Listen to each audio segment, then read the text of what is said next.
안녕하세요. 정신의 진료실 정동청입니다.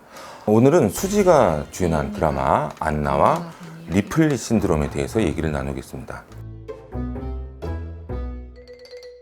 저도 이번에 처음 한 사실인데 리플리 신드롬이라는 단어가 우리나라에서만 쓰이는 단어더라고요. 당연히 공식적인 진단명도 아니고 외국에서 관용적으로 쓰이는 표현도 아닙니다. 리플리 신드롬이라는 단어의 어원은 소설가 퍼트리샤 하이스미스가 1955년에 쓴 작품 재능 있는 리플리 씨에 등장하는 주인공 톰 리플리의 이름에서 비롯되었지요.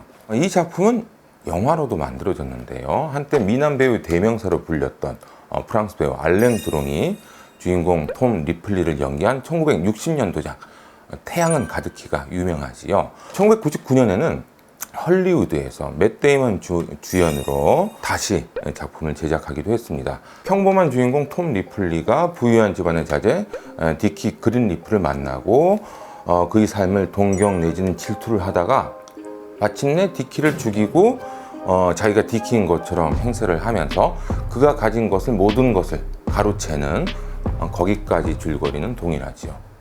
우리나라에서 리플리 증후군이라는 단어가 널리 퍼지게 된 것은 아마도 맷 데이먼 주연의 1990년작 영화가 상영되고 난 이후부터인 것 같습니다. 아까 말씀드린 것처럼 실제 그런 진단명은 없습니다. 단어의 뜻이 명확히 정의가 된 것이 아니다 보니까 사람들이 이 단어를 사용할 때도 그 뜻을 굉장히 여러 가지 의미를 혼용해서 쓰는 것 같습니다. 다른 사람의 정체성을 훔쳐서 그 사람 행세를 하면서 경제적인 또는 다른 이익을 취하는 경우에도 리플리 증후군이라고 부르고, 아니면 누군가를 질투해서 그 사람의 옷차림이나 행동, 말투를 따라하는 것도 리플리 증후군이고, 그러다가 자기가 그 사람이라고 실제로 믿어버리고 이런 망상이 생겨도 리플리 증후군이라고 하고, 때로는 그냥 허언증이 있는 사람도 리플리 증후군으로 부르는 것 같기도 합니다. 이 중에 어떤 것을 리플리 증후군이라고 부르든 사실 당사자가 이것이 문제구나 이렇게 생각을 해서 병원을 방문하는 경우는 거의 없는 것 같습니다. 만약에 병원을 찾는다 하더라도 자신이 만들어낸 정체성을 정신과 의사 앞에서도 당연히 그대로 유지를 하게 됩니다. 그렇기 때문에 담당 의사가 실제 상황을 파악하게 되는 경우는 쉽지 않겠지요. 오히려 리플리 증후군인 사람들이 주위에 있는 사람들이 그 사람 때문에 힘들어서 병원을 찾는 경우가 종종 있습니다. 결혼하려고 했던 사람이 알고 보니까 자신의 직업을 비롯해서 개인적인 정보들을 다 속였다거나, 아니면 친한 친구가 자신의 옷차림을 따라서 하고 자기와 비슷하게 찍은 사진을 인스타에 올린다거나, 오히려 이런 일들 때문에 스트레스를 받고 고통을 호소하시는 분들은 실제 진료실에서 종종 만나뵐 수가 있지요. 이 시간에는 리플리 증후군을 다른 사람의 정체성을 훔쳐서 그 사람 행세를 하면서 실질적인 이익을 취하는 정도로 범위를 좁혀서 정의할까 합니다. 이런 식으로 정의를 한다면 아마도 우리가 얘기하는 리플리 증후군은 반사회성 인격장애, 사이코패스의 일종으로 볼 수도 있을 것 같은데요. 하여튼 우리가 오늘 얘기할 드라마에서는 건축학개론에서 국민 첫사랑 연기를 했던 수지가 주인공 안나 역할을 맡지요. 안나의 원래 이름은 유미였습니다. 아버지는 양복점을 운영하시고 어머니는 언어장애인인 그다지 부유하지 않은 그런 가정에서 태어났지만 어려서부터 똑똑하고 욕심도 많고 공부도 잘하고 자기가 하고 싶은 건 뭐든 해야만 하는 아이였습니다. 하루는 유미 아빠가 하던 양복점에 주한미군 필립스 대령 부부가 방문을 하고, 이때 부인이 유미를 보고 아주 마음에 들어해서 자기 집에 데려가서 영어도 가르치고 피아노도 가르치면서 자기 딸처럼 그렇게 키웠었지요. 그런데 허언증이 있던 대령의 부인은 자신이 무슨 영국 귀족인 것처럼 거짓말을 하면서 생활했는데, 유미 역시 그때 자신의 삶을 공주와 같은 삶으로 기억할지도 모릅니다. 그리고 그런 화려한 삶이 원래 자신의 삶이었다고, 원래 내 것이었다고, 그런 생각이 그때부터 자리 잡고 있었을지도 모릅니다. 하고 싶은 게 많고 하고 싶은 건 해야 하고 인정받기를 좋아하는 아이였지만, 유미가 거짓말을 하는 아이는 아니었습니다. 오히려 지나치게 솔직하고 사람을 지나치게 믿는 게 유미의 단점이었죠. 고향 고등학교에서 최상위권 성적을 유지하던 유미는 학교 총각 선생님과 연애를 하다가 그 사실이 다른 사람에게 알려지면서 학교를 그만두게 됩니다. 선생님은 모든 것을 유미의 탓으로 돌리면서 가벼운 징계로 끝나지만 유미는 다른 학교로 전학을 가야 하는 상황이 되어버린 거죠. 서울로 혼자 유학을 간 유미는 자신이 기대한 것만큼 성적이 나오지 않았고 재수 결과를 물어보는 부모님의 전화를 받고는 부모님을 실망시키고 싶지 않은 마음에 합격을 했다고 거짓말을 하죠.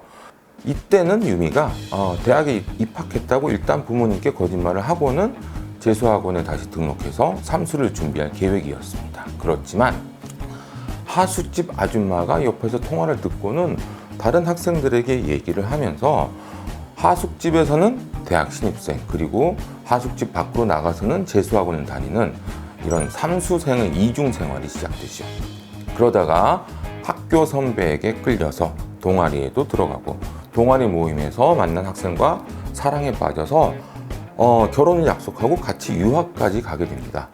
그러나 유학을 떠나기 직전 자신의 신분이 가짜라는 게 탄로가 나게 되죠. 유미는 지금까지 거짓이었던 삶을 버리고 아르바이트를 전전하다가 부잣집에 취직을 하게 됩니다.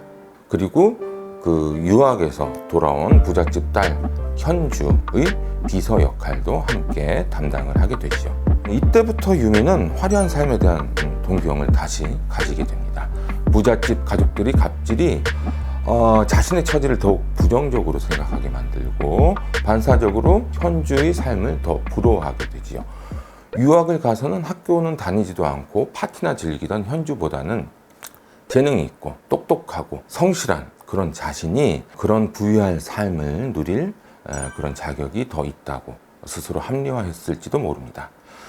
비인간적인 대우에 지친 유미는 현주의 돈과 물건들을 훔쳐서 고향으로 도망을 치게 되지요. 선배의 도움으로 새로운 일자리를 알아보던 유미는 현주의 학력이 자신에게 도움이 될 거라는 사실을 깨닫고 그때부터 현주가 유학 때 사용하던 이름 안나를 자신이 쓰기 시작합니다. 이때부터 이유미 대신 이 안나가 세상에 등장하게 되죠. 그런데 작품을 보면 안나가 처음부터 의도적으로 거짓말을 했던 것은 아닙니다. 부모님에게 대학에 합격했다고 말한 것이 안나의 첫 거짓말이었죠.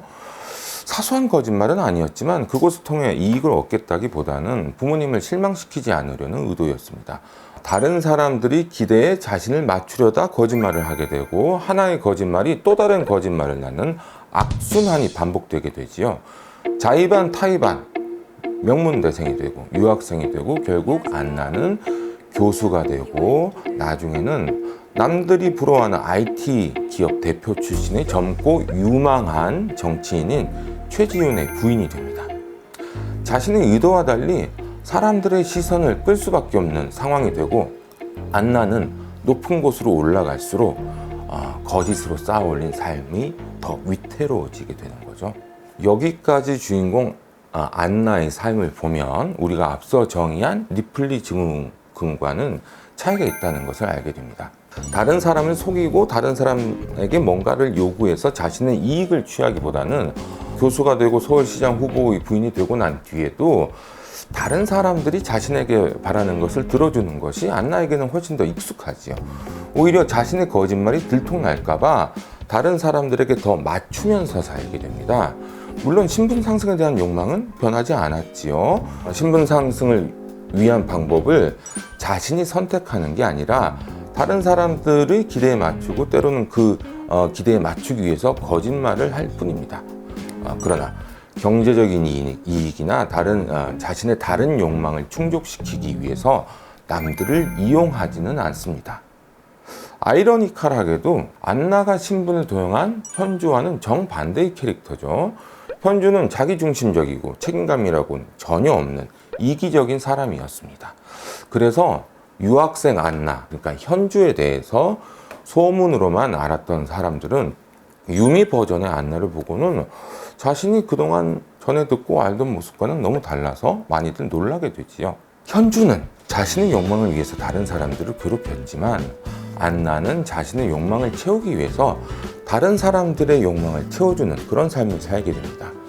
자신의 욕구가 아니라 다른 사람의 욕구를 만족시키기 위한 삶은 스스로에게 휴식을 허용하지 않지요. 안나는 꿈꾸던 삶을 살고 있었지만 결국은 점점 지쳐갈 수밖에 없었습니다. 자신이 꿈꾸었지만 힘든 삶을 살아가던 안나는 자신이 신분을 도용한 현주를 자신이 살던 아파트에서 마주치게 됩니다. 이때부터 안나가 본격적으로 흑화하기 시작하죠. 그 이후 안나는 엘리베이터에서 현주를 마주칠까봐 20층이 넘는 자신의 집까지 계단으로 걸어서 올라갑니다.